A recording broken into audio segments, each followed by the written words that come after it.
बारामती पोटनिवडणुकीत ऐनवेळी असा काही खेळ झालाय ज्यामुळे सर्व राजकारणच उलटलं आहे.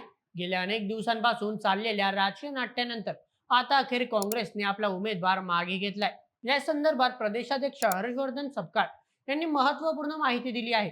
याआधीच तब्बल 6 अपक्ष उमेदवारांनी निवडणुकीतून माघार घेतली आहे. आता त्यातच काँग्रेस देखील माघार घेत असल्यामुळे ही निवडणूक पूर्णपणे सुनेत्रा पवारांच्या बाजूने झुकली आहे. एकीकडे काँग्रेसने मोठ्या आक्रमकपणे सुनेत्रा पवारांविरोधात उमेदवार दिला होता आणि आता ऐनवेळी आपली उमेदवारी मागे घेतल्याने राज्यभरात चर्चांना उधाण आले. आता काँग्रेसचे असे अचानक माघार घेण्याचे नेमके कारण काय, असा प्रश्न देखील उपस्थित होतोय.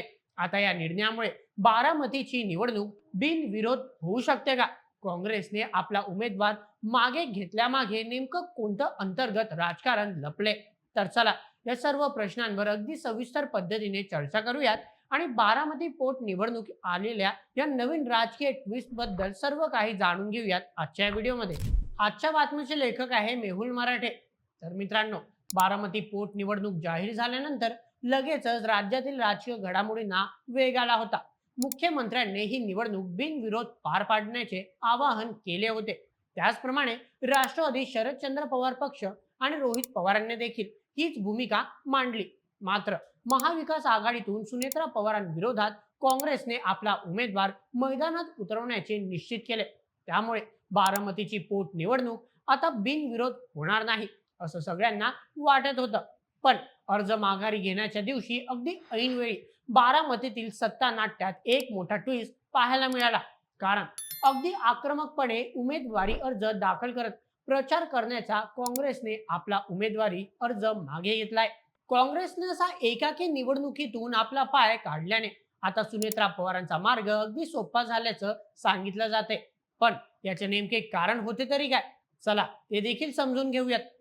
काँग्रेसचे प्रदेशाध्यक्ष हर्षवर्धन सपकाळ यांनी याची अधिकृत घोषणा केली आहे.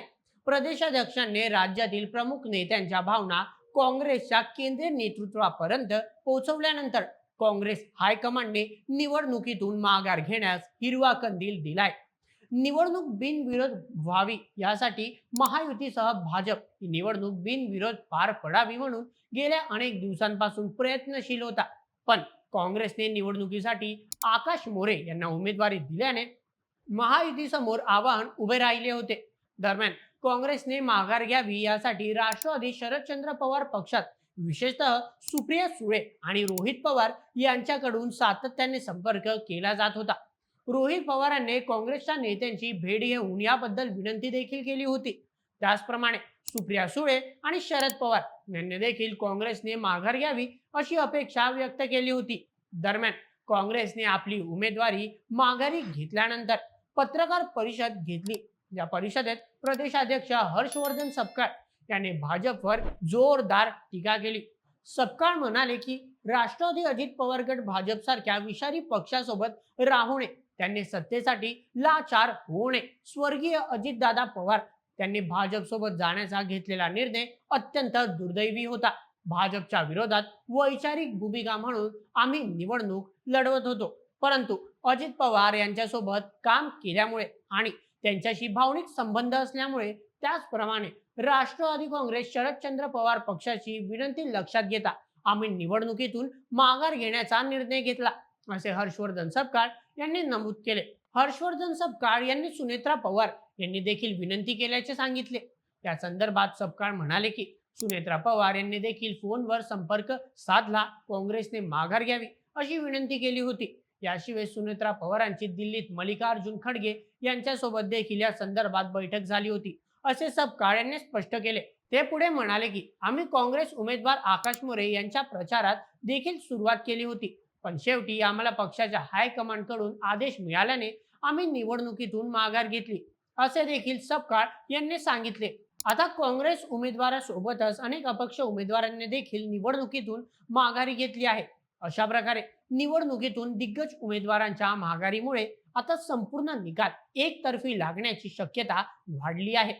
काँग्रेसने आपला उमेदवार परत घेण्यामागे कोणता मोठा राजकीय स्वार्थ असू शकतो का, असा देखील प्रश्न आता उपस्थित होतोय. अगदी शेवटच्या वेळी काँग्रेसने आपली भूमिका बदलल्यामुळे सर्वच पक्षांचा संधी साधूपणा पुन्हा एकदा जनतेसमोर उघड झालाय.